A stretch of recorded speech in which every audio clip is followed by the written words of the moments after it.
Good afternoon and welcome back to the Woodruff Road Walk Through the Bible.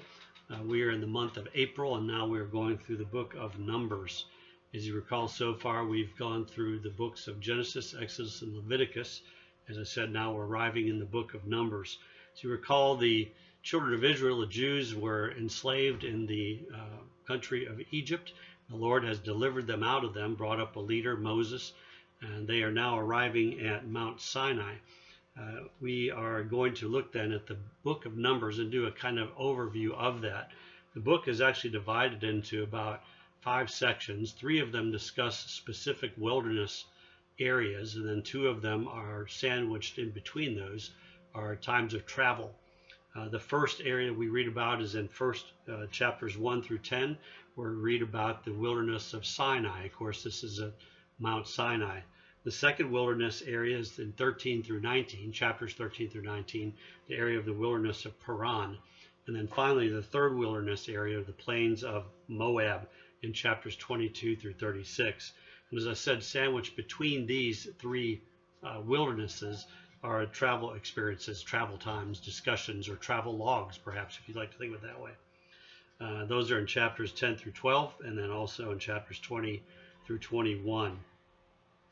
If you recall, the people then have been at Sinai for about 1 year as Moses has received the law from God, and as the people are instructed in how they are to live as a kingdom now that God's brought them out as a people, and he says, this is how I want you to live together as a kingdom with each other, and also in relation to me, in relation to the Lord. There are a number of interesting themes in this book. Let me just mention 2 of them to you. The first one is the fascinating theme about God's presence. And here we learn about how God has instructed the Jews how their tents, their families, their clans are supposed to be organized around as a camp. And in the very middle of that, we find the tabernacle. Of course, that's symbolic of the fact that God is in the midst of his people. And that's a message that they're supposed to receive very clearly. Now, this is important, especially as we go through the book of Numbers. You're going to see the people are still so hard-hearted. Now, we've already seen that in Exodus, right? You remember with the golden calf that they erected and all the problems that led to. And if you remember as well, at the end of Exodus, we discussed how Moses, they had erected the temple, and Moses was not able to go, or the tabernacle. Moses was not able to go into the tabernacle because of the presence of God, the smoke and the heaviness, the weightiness of God's presence there, and Moses was not able to enter, which raised the question, well, how do you get into the presence of God? And we noticed how Leviticus answered the question, and we described it as a chiasm, that the first half of the book is how do you get into God's presence. At the pinnacle is the Day of Atonement, where the sacrificial system is, we've seen the epitome of that, and the sacrifice of the lamb, or the scapegoat.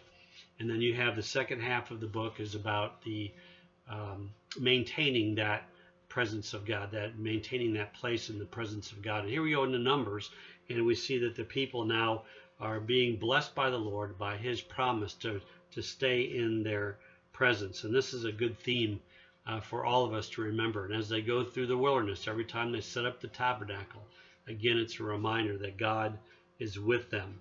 A second theme that we see throughout the book, or actually a kind of a negative side of it, is the constant complaining of the people. The people complain about everything you can think of. They complain about Moses. They complain about the leadership of Aaron and Miriam. They complain about the food and the water. And they complain about the hardships they're going through. At one point, they're saying, let's just get a new leader and go back to Egypt. And these complaints just come one after the other.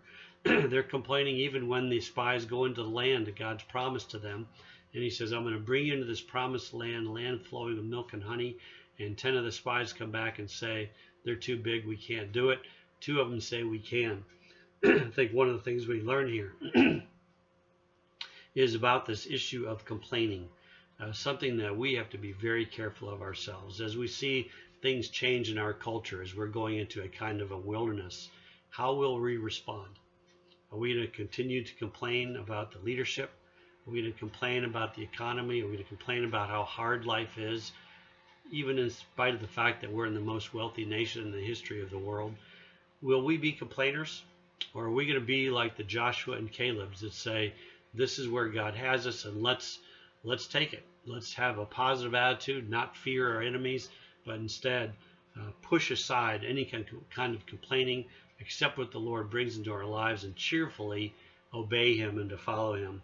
Now, this hike that was supposed to be roughly a 2-week travel for them out of Sinai into the promised land turned into a 40-year travel.